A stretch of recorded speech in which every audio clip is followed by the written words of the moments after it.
Good evening, viewers. This is Daily Politics on Trust TV. On this program, we discuss issues around politics, policy, and governance. I am Hamza Idris. The presidential candidate of the All Progressives Congress, APC, Bola Ahmed Tinubu, has said that he will devote 100% of his time and energy to the service of Nigeria and the people. Tinubu, at an interactive session with members of the Tijaniya sect in Kano on Saturday, said he wouldn't be a part-time president who will share his time between living in Dubai and Nigeria. He added that he will concentrate on confronting and surmounting Nigeria's pressing challenges. He also assured to give good value for the people. Tinubu made the allusion to Atiku's frequent visit and stay in Dubai, the United Arab Emirates, telling the clerics that unlike the PDP's candidate, he will be totally dedicated to his duties if elected. Take a look at this. Leaders of various religious groups drawn from the 44 local government areas of Kano State meeting to discuss peace and unity among Nigerians ahead of the 2023 general elections. According to Bola Tinubu, Nigeria will see progress and that peace will continue to reign in the country. Don't let us deceive ourselves. Nigeria is going to remain one under God, and just revert to the first national anthem. Though our tribes and tongues are different, in brotherhood we will stand. For Governor Abdullahi Ganduje, Kano is still the most peaceful state in Nigeria, favorable for successful elections. He urged the religious leaders to continue to preach peace and unity ahead of the 2023 elections. I wanted to find out whether Bola Aswaju is part of you or not. But I don't need to ask from the speech. So what I can conclude or bring conspicuously is that you have endorsed Alhaji Bola Ahmed Tinubu and another Alhaji, Kashin Shatima. Meanwhile, the clerics are sure to continue to do their best in mobilizing people toward peaceful coexistence and ask the politicians to do more in ensuring that the suffering of ordinary people is reduced to the barest minimum. We are confident that the laudable project executed by His Excellency, the Governor of Kano State, Ganduje, will surely give room for APC to return victory in presidential, gubernatorial, and all other political positions in the forthcoming election in 2023. Bola Tinubu and other top members of the ruling All Progressive Congress are in Kano for a 3-day official campaign visit, during which he will also meet traditional leaders, members of Kano business communities, among others. Idris Jubrin, Trust TV News, Kano. But it appears handlers of Atiku are not really taking the salvo from Tinubu lightly, because the PDP campaign council has said that the crowd of supporters that greeted the recent outings of Atiku show that Nigerians have rejected Tinubu ahead of 2023. The spokesman of the Atiku Okowa Presidential Campaign Council, Kola Ologbodian, in an interview with newsmen, said that the empty streets that stared at Tinubu in Kano at the weekend signifies the road to extinction for the APC. Ologbodian further added that the huge crowd of Nigerians that received Atiku at his campaign rally in Benin, Edo State, Bida in Niger State, and Jibia in Katsina State, respectively, were manifest of proof that Nigerians were resolute in voting Atiku as the next president. Tonight on the program, we are joined by Elemona Onoja. He's a member of the PDP. We're also joined by Mustafa Prince Audu. He is a member of the APC Campaign Council. Together, we'll be discussing the chances of their political parties as campaign progresses. We will also discuss Kogi State politics because both of them are from there. Welcome to the program, gentlemen. Thank you very much for having us. Yes. We're yes. happy to be here. Thank you. Yes. It appears Kano is the battleground. I don't know. Maybe I should start with you. No, you start with the ruling party. Okay, fine. Start with the ruling party. Okay, is Kano going to be the battleground? Kano is one of the battlegrounds, to be honest. We have to be realistic. There are about 3 or 4 states that are critical. They have just about 1 million and above voting numbers.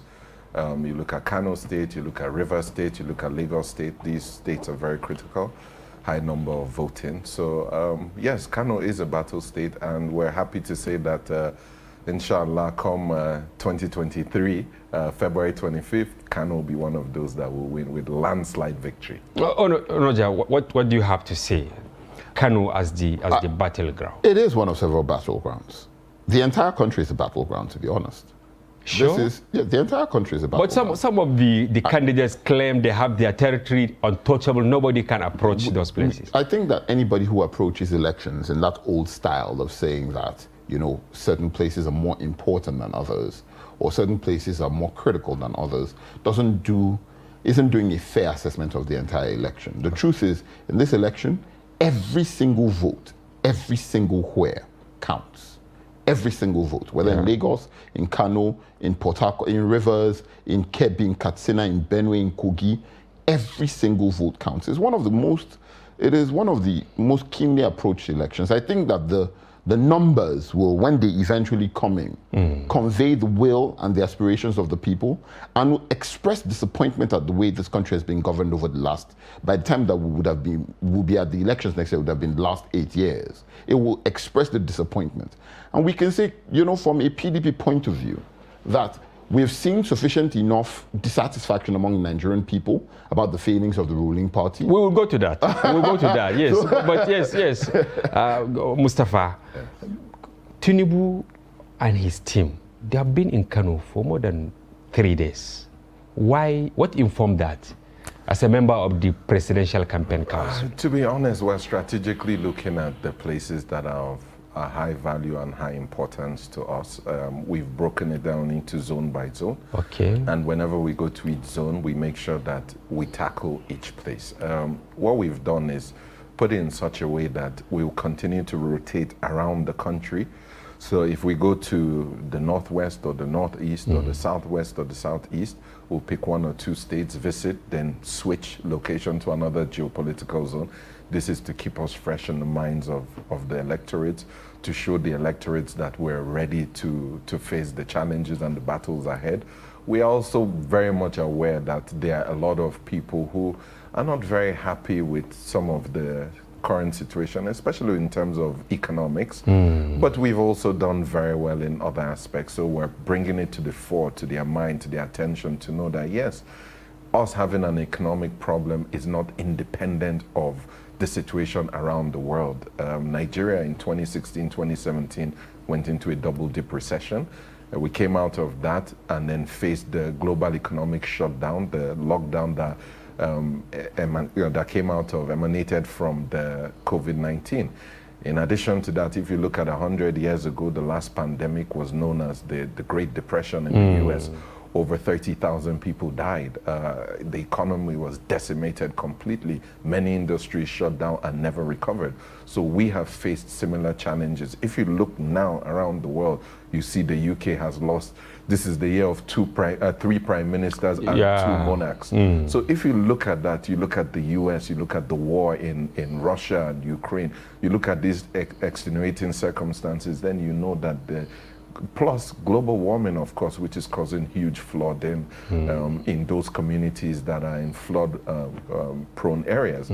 So if you look at these dynamics and you add it together, you would see that economically, Nigeria not doing so well has not been a function of bad leadership or us not caring about the people. But Onoja, do you really agree with what you were saying? Because many people are saying every country has its specific problems and there are ways to address them? We all have our peculiar. In Daily Trust, I think yesterday we did our cover on why is it that United Arab Emirates, Saudi Arabia, all are net importers and they get their money from oil. Why are they doing far better than Nigeria? So some are saying politicians talking about it's a global deal, it's just an alibi. Do you share some of the points he said, or you have contrary view? I completely disagree. Completely disagree. And I will use something as an analogy. Two things I'll quickly point to. These situations that he's just described, my brother has just described, what he's done is he's described what a global outlook is. But is that the grim reality for everybody? Absolutely not. Saudi Arabia is making a huge amount of money because of the shocks to the oil industry. Nigeria is losing money. But Absolutely the same APC not. government passed the PIA, right? The Petroleum Industry Act. that the PDP refused to pass. And maybe some of you are thinking that it will just change the tide overnight. This is the first time in national history that there are shocks to the oil industry occasioned by high prices that result in high prices, and Nigeria doesn't have a benefit. It's the first time in our national history. We should ask ourselves why. What is different? The APC is at the helms of power.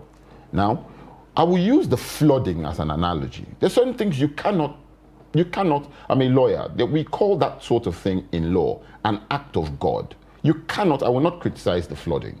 Because truth be told, what are we going to do to be able to stop rainfall? Not much. However, what you can control is your response to the situation. You can control that. You can have national emergency protocols that, one, give you advance warning, that enable you to evacuate people from the lowlands, that enable you to find insurance for farms that have been swept away by the But some people flooding. said similar thing happened in 2012. Hold on. And the approach, I will come back to you. What do you have to say? But I on was this? making the point. Okay. Yes. When you look at these things holistically, what the criticism must be for government in the circumstance is the lack of a cogent, cohesive, sufficient response to ameliorate the suffering of the people. When the president of the country doesn't speak to his people directly, issues a watery statement after more than 600 people have died, the president doesn't deem it fit to visit a state like my state that is the epicenter of the flooding, when vast swaths of land are completely submerged in water. There's no empathy, there's no sensitivity, there's no planning to ameliorate our immediate suffering, there's no planning to ameliorate the suffering that is bound to come from future economic losses, from the economic losses that we're suffering now. There's nothing. And that is just symptomatic of how you have mentioned some points now. You are both from Kogi, and he cited Kogi State as an example of poor management of the flooding. I wanted to interject earlier, but what do you have to say? You see, this is indicative of PDP and their rhetorics. Okay. What he doesn't understand is that the reality of it is that there's what you call climate mitigation and climate resilience.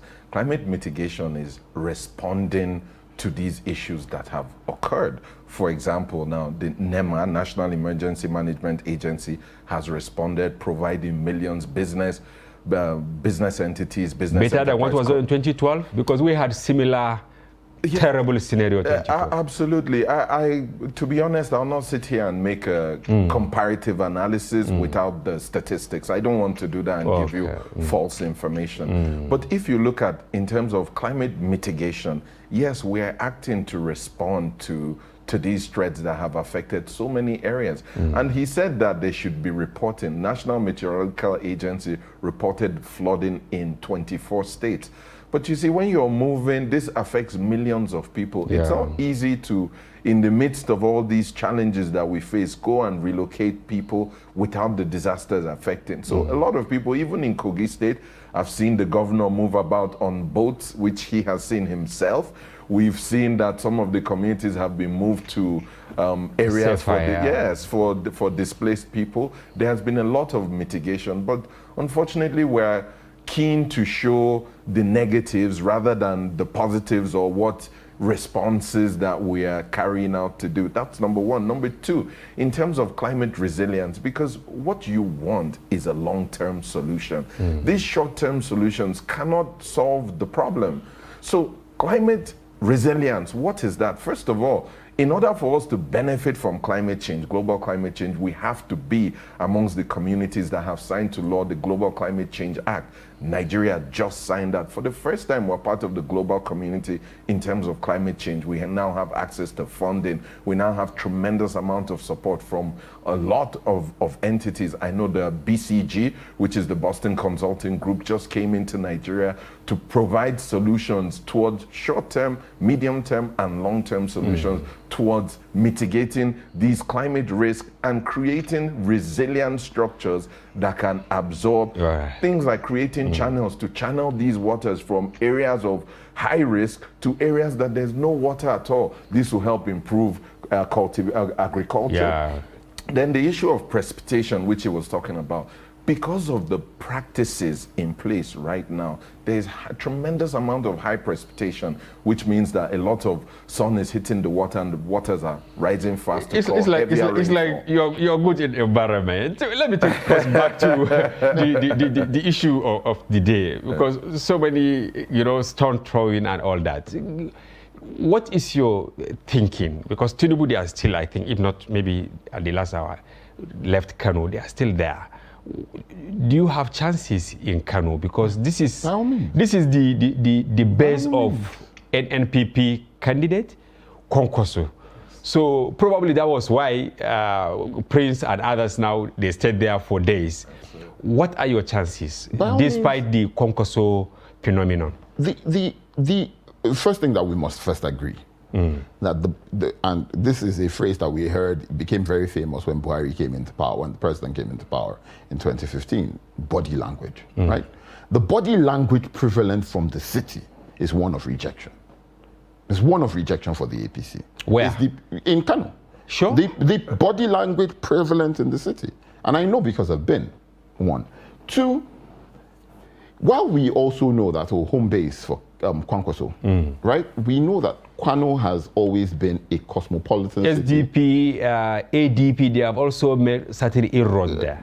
We also know that Kano has been a cosmopolitan city that's been able to take into consideration certain national calculations, and that places certain interests, its ability to perform. It's not always determined solely by what is on ground locally. It has always been a city, a state that has been able to assess a national mood and plug into that national mood. Our chances in Kano, as with everywhere else in the country, are very, very high. And we're very confident that we would not only significantly perform better than we did in 2019, but that state is there for the taking, subject to the right amount of, not just the right amount of negotiation or engagement. Engagement is the word I was looking for, not negotiation, but also the right quantity of engagement. You have to be speaking to the people about the right things. And there's a prevalent mood, not just in Kano, not just across northern Nigeria. So you believe you will sell your candidate? In Nigeria as a whole, that, you know what, having suffered the way we have suffered as a country in the last 8, and I'm all too willing to have a conversation about the extent and the nature of suffering. Having suffered the way we have suffered over the course of the last 8 years, we're willing to have a conversation with an alternative. Okay, you're talking about suffering and all that. Mustafa, your candidate said he will be 100% in Nigeria. What does that mean? And you are smiling. Is it that you didn't agree with what he was saying about suffering? Because honestly, Nigerians are saying suffering. Absolutely. I don't doubt that at all. Anybody that comes to say, oh, Nigerians are doing well, Nigeria is on the driver's seat to be number one in the world or Africa, it's just not being honest. We have faced challenges.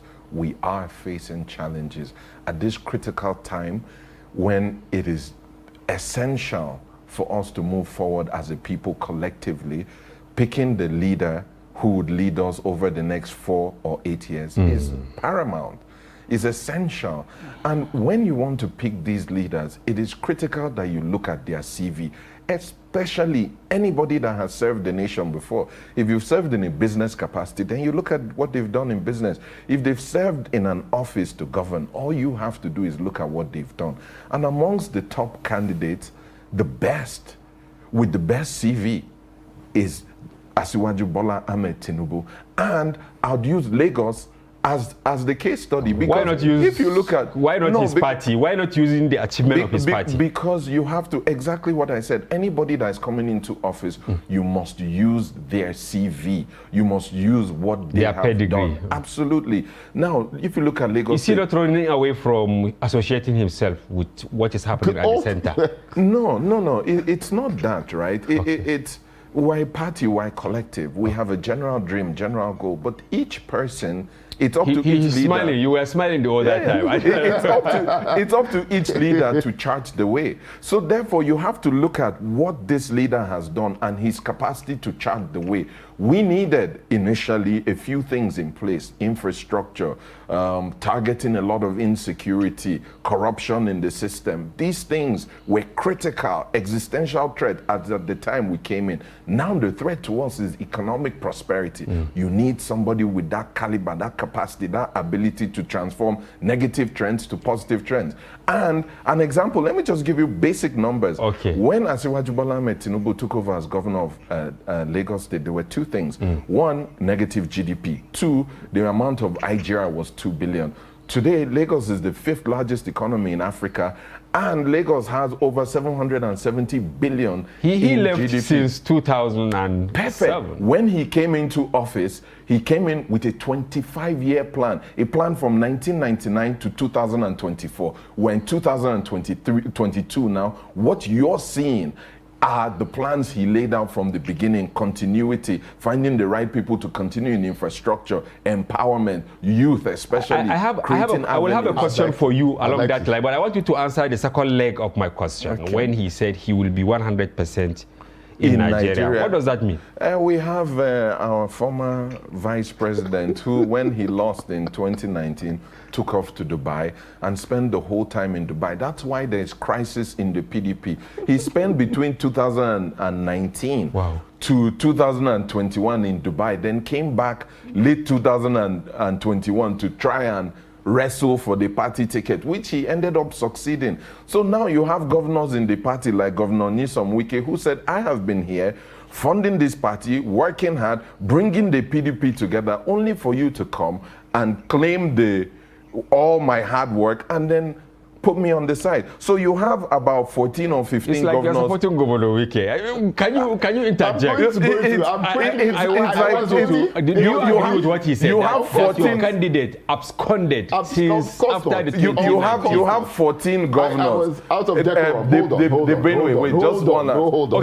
governor. 30 seconds, then you take over. The Benue governor came out and said he doesn't support Atiku. He supports Obi, and that is only because of party affiliation. But let him be honest, and went further to quote Bible quotes, John chapter, I can't remember what, and Ecclesiastes, saying that Atiku is not the right candidate. Nyesom Wike said Atiku is an ethnic bigot. These are words from his own governors. You don't have sufficient governors, yet the few that you have, you cannot work with them. You also have your problems. I'll come to that. But can you answer this? Because look at serious indictment that your candidate absconded, and this was what gave Tinubu the effrontery to now attack him and say he will be 100%. To where? It was such a petty, pedestrian comment that I don't even believe that we should even dignify it with any sort of conversation. Right. Absconded to where? The man went to does anybody, it's public knowledge that during this period, this 2-year period, came back with a master's in international diplomacy from a university in the UK. And it's common knowledge. If somebody went in quest for knowledge, for the expanded capacity to govern his people, should he be elected? Are we seriously going to sit down on national TV and call a quest for knowledge absconding? Are we going to call a the fellow of APC that he went there? He could not do the degree here. I mean, the masters in Nigeria. Are we going to call? I mean, you can't even use that as a basis for criticism. Seeing as one of Bola Tinubu's biggest, or something he shouts about, is a questionable degree from the University of Chicago. So I do not see a quest of knowledge. Wherever it takes you, anywhere in the world, you cannot validly sit down on national television and call that absconding. It simply does not make sense. If we look at it critically, are we saying that if there's knowledge to be acquired that can improve the lives, well-being and welfare of Nigerians, that is absconding? That's absurd. But beyond that, Mustafa said PDP was boiling back home. He ought to have been maybe going back. I will tell you something. Yes. Like you rightly said, and this is something that we've always known our party for. Like you rightly said, even their party, they have problems. You know where the fundamental difference is in our party? We actually allow healthy debate. We allow dissension. It is a constitutional right that people are able to stand up and say, I do not agree. And their grievance will be addressed. And as long as, this is what the PDP does. The doors for conversation, the doors for negotiation, the doors for engagement are constantly open. It is the reason why, and I know because I'm involved in reconciliation efforts within the party, that there will always be, and this has existed since 1999. Immediately we got in President Olusegun Obasanjo was elected in 1999, there were a group of PDP senators who said, no, we are not going to elect the person whose choice you want for Senate President. We want something else. It is in the foundations of the party that people are always able to stand up and say, yeah, this is what the popular, we don't agree. Healthy debate is encouraged because it's only after having a healthy debate that you build the consensus, you find the right sort of ideas and ideology around which to build a framework that carries everybody along. So healthy debate is good. And let us come to the more substantial things. I'm sorry, you allowed him. Let me address a couple of points that he made. I have to address a couple of points. But you have spoken. Wait, I want to address a couple of points that he made. Fine. He says that if you're going to elect anybody, elect the person on the basis of a CV, right? And he spoke about GDP growth. The GDP of a subnational level of government is dependent, right, on the ability of the whole to grow together. That's how it is. The subnationals might grow at different levels. You read economics? Yeah, so I'm going to show you something.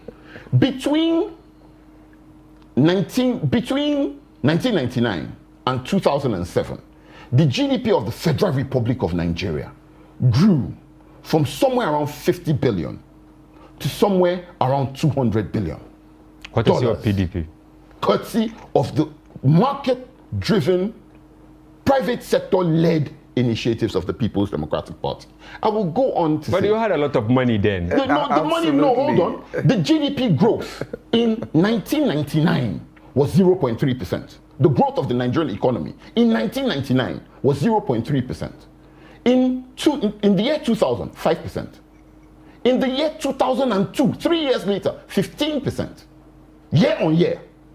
Verifiable figure. Even when President Muhammadu Buhari went to, on February 1st, 2015, spoke at Chatham House, he said that the GDP of the Federal Republic of Nigeria has grown on an average 7% every year between 1999 and 2015. I will end this part of this conversation by saying this. He says, let us go to Lagos. You know, two things.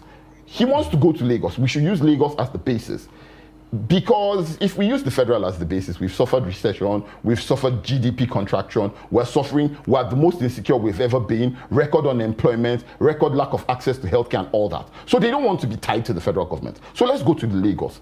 Now he spoke about the succession plan, but let's seriously discuss that succession plan. Yeah. The people you chose, one, Governor Fashola, Bola Tinubu wanted to remove him from office. He didn't want to support him for a second term. Two, he removed Governor Ambode, who my brother has cited as a worthy successor. He removed him from office. Is that because you are fighting good governance?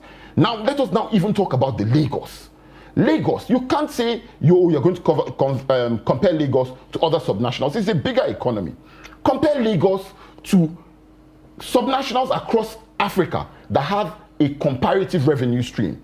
So who do you compare Lagos to? Compare Lagos, Johannesburg. Can you compare it favorably? Absolutely not. Cairo, can you compare Lagos favorably? Absolutely not. Rabat, can you compare Lagos favorably? Absolutely not. So, I will end on this this our point. question. I will end on this point. Okay. This point. For several assessments of as many as 152 cities across the world have been done for several years. For at least the last 7 or 8 years, Lagos has been ranked as the worst city of those 150. Anyway, Second worst. Mustafa will give you answers to most of these issues you raised. Yes, but yes, we will first go. We will first go for a break. You see PDP guys throwing unsubstantiated claims. We will take a short break, viewers, and when we return, Mustafa will respond to some of the issues raised by Onoja. Please don't go away.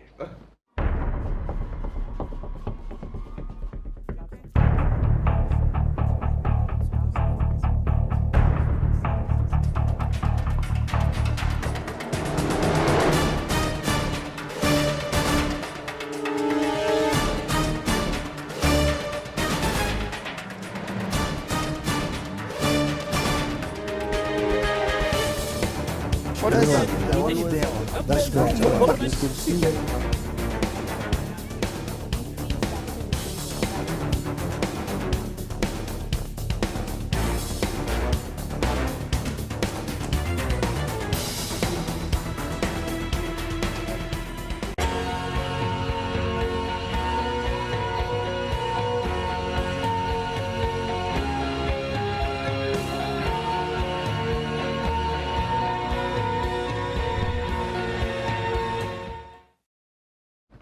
If you are just joining us, this is Daily Politics on Trust TV. Remember, you can follow the conversation on our various social platforms on Facebook, Instagram, and watch us live on YouTube. We have two gentlemen in the studio, Elemona Onoja, a member of the PDP, and Mustafa Audu, member of the APC Presidential Campaign Council. Our topic of discussion, rhetorics, manifestos, and sundry issues.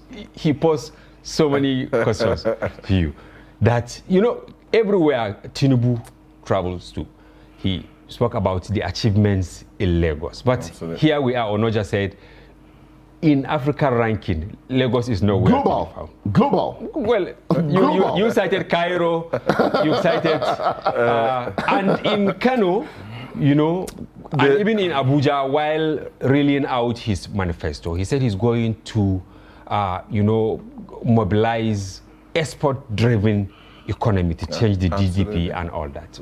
Can you respond to some of these things? First of all, I'll touch the topic on the growth on GDP. In 1999, oil was worth about $10 a barrel. In 2000, it rose to about 20. Okay. In 2003, it was about $110. Wow. That was PDP time. During PDP time. That was the golden era for the oil industry. That's why he made a reference that those figures have reached the same figures that it reached during the PDP time, yet the effects weren't felt. But those figures reached during COVID periods and other lockdown issues. So if you can see, he's not being realistic with the numbers. As usual, it's PDP. And if you look at him saying Lagos, right? Lagos being an unsafe city, unlivable city, second worst, according to his reference on Economist Intelligence Unit. It's not my reference. On Premium Times, you know. No. So that's his reference that he's using. But at the end of the day, you have to look at basic index. The specifics. Yes, absolutely. You have to drill down into the specifics. If you talk about in terms of Lagos, when Asiwaju came in, they were known as Agbero boys. The Agbero boys, the thugs, the people who were committing the crime. What did he do with them? How did he transform that situation? If you look at the issue of inclusiveness, how do you include people in governance, where Lagos had commissioners that were Igbo, Hausa, Yoruba, mixed from various states. The Agbero boys ended up being the enforcers of law in terms of LASMA, which is Lagos State Traffic Management Agency. So you have to look at the ability to convert a negative circumstance into a positive circumstance. That should be fundamental at the back of our mind. If you look at the issue of electoral malpractice, a lot of fraud in the election process, that's all brought about by PDP. The Electoral Act has cleaned up a lot of that. In fact, there was a point where, I remember, he's from my state, we would be on the field about to vote and they are on TV declaring results. We've seen that so many times. So things have changed. So many if things. This is what you are saying. Absolutely. Wait, let me just tidy up. So basically you have these indices that you use to measure each leader. What have you done given the circumstance, what you've met, how have you transformed that situation, how can you guide us into the future? That's what is critical. If you look at in terms of unity, party unity, for example, APC has had these issues from non-conduct of Congress back then. Yeah. We were forefront. I'm an APC member. I was forefront at the charge of it. And guess what happened? We did a convention. Guess what we wanted? Young people being included. What happened? Youth inclusiveness. We had an issue just now recently, which was publicized, that some members were not being carried along in the Presidential Campaign Council. What did we do? Instead of launching the Presidential Campaign Council, we went back to the drawing board and included those who wanted to be included. They made provisions for those who may not have indicated interest but want to be included. And we inaugurated a presidential campaign council. Was that why governors now, you think they have shelved their grievances? Absolutely. That is what, see, a political party is a huge family. In a husband and wife alone, there's argument in a nuclear family, let alone millions of people. So you're going to find challenges, arguments, difference of opinions, many things like that. But in this, the critical thing is to come together and to be able to harmonize and resolve these issues. Meanwhile, in the PDP, what do you have? A presidential campaign council inaugurated by Nyesom Wike. He said that Atiku had selected the enemies of Rivers State. Okay, Onoja, maybe you should come in here because look at how he painted their party, that they were able to manage their problem. That was why they went back to the drawing board, you know, put another list before they now release it, and they are all on the same page. Why are you not on the same page? Because just today, Wike accused Atiku today that he went to Rivers and handpicked members of the Presidential Council without his knowledge, and they are not going to work for him. How do we put this? People can walk and talk at the same time. Okay. There's 5 months to the presidential election. Campaigns have formally started. People can walk and talk at the same time. We can make progress as a political party that's looking to campaign to the Nigerian people, to engage with the Nigerian people, to sell and promote our ideas to Nigerian people. At the same time, leaving the door open and sitting down and having discussions with people who are unhappy about the situation. One thing that Governor Wike will never tell you, he will never say. He will never say that the constant indication to have a conversation doesn't exist. He will never say it. But do you think he's still on the same page? Today, I tried very hard. And we saw some vehicles on television and social media, branded vehicles for campaign in Yobe, without, in Rivers, yeah, without Atiku. Absolutely. I try very hard not to get into that sort of conversation about political leaders. Okay. I understand one thing about the People's Democratic Party, and I've understood it. It's been in the party psychology since 1999, that people will vociferously state their grievances. They are permitted to vociferously state their grievances, and that as much as possible, over a prolonged, protracted period of time in some cases, and in some other cases, over a short period of time, conversations go on, engagement go on, and at the end of the day, they're always able, the party leadership is always able to bring everybody onto. Do you think Atiku will win without Wike, without Autumn, without I believe that ultimately, that decision is the decision for the Nigerian people. It is the Nigerian people more governors are also planning to leave. It is the Nigerian people ultimately who will cast a vote and So- who will so say it's beyond this these people. It is beyond these people. Anybody who says that the governors will determine who is elected president does a disservice to Nigerian people and looks them in the face and says your votes don't matter. I will not be that person who will look at anybody and say that, oh, as important as God, like I said at the beginning of this program, in this election, every single vote will count. Every single vote will count. I have one Thanks to disappointment the as a APC. person. I have one disappointment with we could have had this situation since 2019. This President Buhari that refused to sign the Electoral Act in 2019. So let's not hold this up as some valued. Okay, go straight, and yeah. if the PDP had not done electoral reforms in the first place, President Buhari would have not been able to win elections. So these quibs, let's keep them to the let's narrow them down. But no. Like I was saying, this election will not be decided by governors. Okay. It will not be decided by party leaders. But you know It they will are be- very strong. I know that. And this is not me saying that anybody is not important.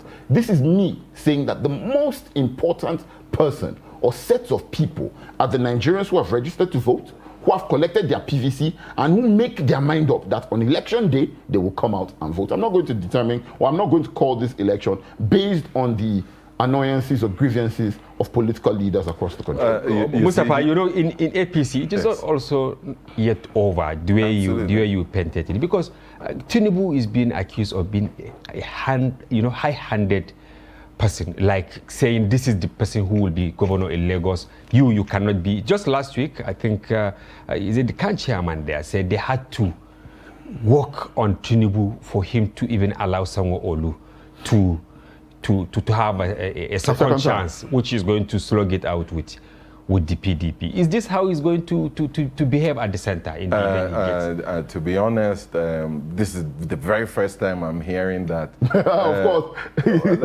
Honest is But good you to can be see, they honest. said even Wait, Fashola let me, was tough. I'll tackle that. At the end of the day, he's a tough taskmaster. That's what we need in Nigeria, first of all. If you look at it, right, when you have a vision, right, the issue mainly with Nigeria and leadership, especially in the smaller states, is that most people, when a governor comes in, the governor faces this direction. Once it's done, another governor comes in, faces the other direction. Meanwhile, we all know that government is a continuum. Yeah. Meaning that where you stop is where the next person is supposed to begin. That is why an essential plan, a long-term plan, must be put in place. And you see, when people are deviating from that long-term plan, it calls for discussions. You said Fashola had a difficult time. Ambode had a difficult time. Was denied. Wait, I'll get there. Ambode had a difficult time. Sanwo-Olu had a difficult time. But of the three, two succeeded to come back on their second term. One didn't. At the end of the day, the difficulty lies in how much have you kept to the plan for Lagos State? How much have you achieved? It's not supposed to be an easy process of governance, because you're providing service. Are the people satisfied? You need to work hard. You need to know that this is not a comfortable position. You're not there as Lord and Master unto yourself, and when you are done, you face your direction and go to your house. No. There's a system in place. You must work hard.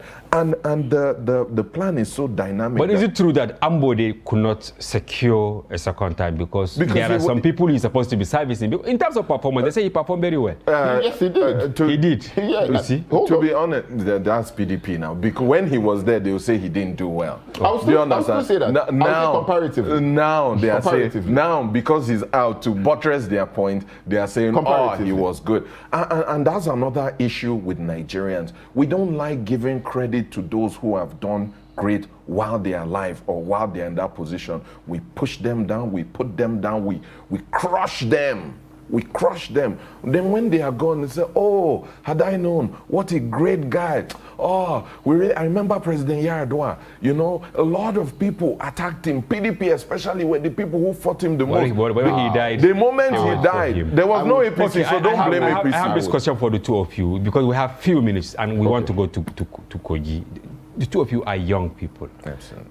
People, you know, Nigeria expect maybe the youth to also support younger candidates. Atiku, over 70. Tinubu, over 70. But here we are now. You people are defending their policies, and all that. Just yesterday, I think, Atiku also, passed a jab on Tinubu that he would not hide his health. The other time, it was the other side saying Atiku was rushed to Paris for medical attention. What do you have to say on this? I will say so. I will say first and foremost that, and this is my advice to people, vote for your enlightened self-interest. I'm voting for consistency and policy. And you believe Atiku has that? Same things. He's advocated for the same solutions. Is he fit as fiddle? I don't see why not. He passed that to Tinubu, that Tinubu is not really well. Do you agree? I don't agree with that. Tinubu may have some challenges in terms of his knee or one or two things that stops him from being a 100-meter runner. But this is a cerebral job. Amongst all the candidates, Tinubu is the one fittest of mind. Tinubu is the one that knows the job at hand. And let me just say one last thing that is critical, right? Unity of a party is essential. Don't believe him that he says that, oh, they believe in the electorate. Why were they experts at rigging? They don't believe in the electorate. And what happened in 2015? They were called the G5 governors that left the PDP and came to the APC. Likewise, their house is falling down all around them.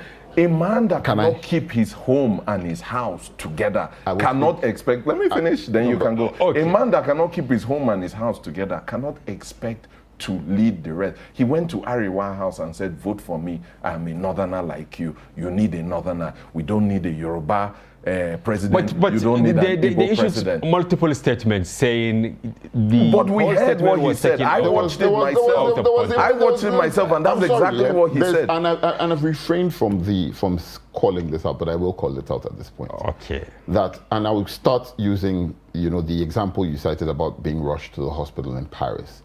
There is an APC art of misinformation and disinformation. Right? That they have that arm. It is an art. It's not just an arm. It is an art. Okay. That is the reason why, we start this thing and then you say Atiku was taken to the hospital, even though the man was. But even though the man was taking pictures, having all sorts of meetings with people. Did you see a picture in the hospital? The picture you yourself, you know, but beyond that. Yes. But beyond that. On a serious note, yes. On a serious note. And this is why you believe that he is healthy. Yes, he is. You believe that he said he's going to. He shows physical fitness. My grudge is against Bola Tinubu, having moved away from the physical fitness, right? I believe it's pedestrian.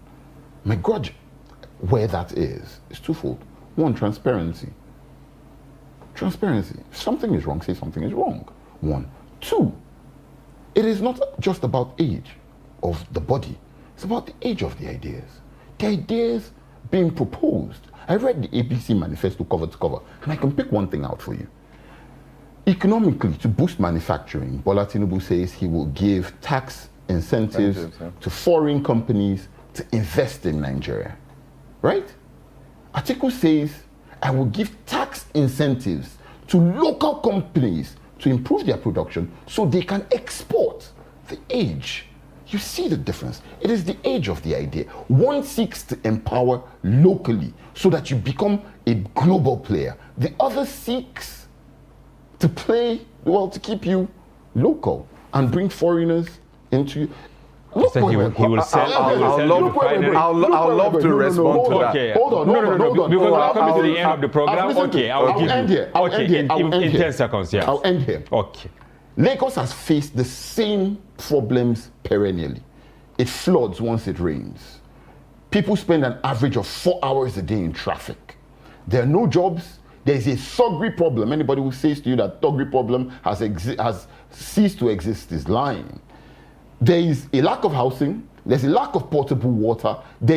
Once you look at Lagos, there's multiple taxation. Once you look at Lagos, you will see that Lagos has grown in spite of Bola Tinubu's best efforts, not because of it. And if Bola Tinubu has not resolved the problems or has not led, his government didn't, the other governments that were led by governors he handpicked and selected haven't done so. If he cannot resolve Lagos at that level, he cannot do that. Let me just answer in 1 minute. Yeah. In 1 minute. Yes. I've gone. These are your final I've goals, gone yeah. over the manifesto. We had some input in the manifesto. What he said is not correct. What he said is absolutely wrong. It is. He just doesn't understand it. Okay. I am an inventor. I am one of the only people making electric vehicles. I have received tax incentive as a pioneer status. Now, on the other hand, if you look at foreign investment and foreign investor, Elon Musk, the richest man on the planet, also makes electric vehicles, came to Nigeria and asked the Nigerian government for our lithium ion deposits. And the government has vehemently refused. We would give you these incentives for you to come and set up production here. We don't want what has happened in the oil sector, where they export, produce there, and then we import, refine. No, come and set up here. They have the technology, therefore there will be technology transfer, there will be employment. So if I get what you are saying, it's not that they will not support local and foreign investors. All will get support for the ultimate goal of Nigeria. But each one has an avenue that we've approached Not the same. for Thank the you locals. For the locals, people like myself, you apply to the right agency. I apply to the Ministry of Science and Technology. Thank you very much. You get your tax incentive. I wish we have more time to discuss, because I laid out many questions on the manifestos of the two presidential candidates. But I hope we get another time to discuss more on the manifesto. Absolutely. Yes, Mustafa Audu, thank you very much for coming, and thank you for your input. I'm glad. Mr. Onoja, we thank you very much for your informed perspective also, even though you disagree on some of the facts and statistics you dish out. We hope we get time to hit on some of these issues. Viewers, this is where we come to the end of the program. Today we discuss rhetorics, manifestos, and sundry issues. We hope you remain with us tomorrow for another interesting edition of the program. For now, thank you. I'm Hamza Idris. Bye-bye.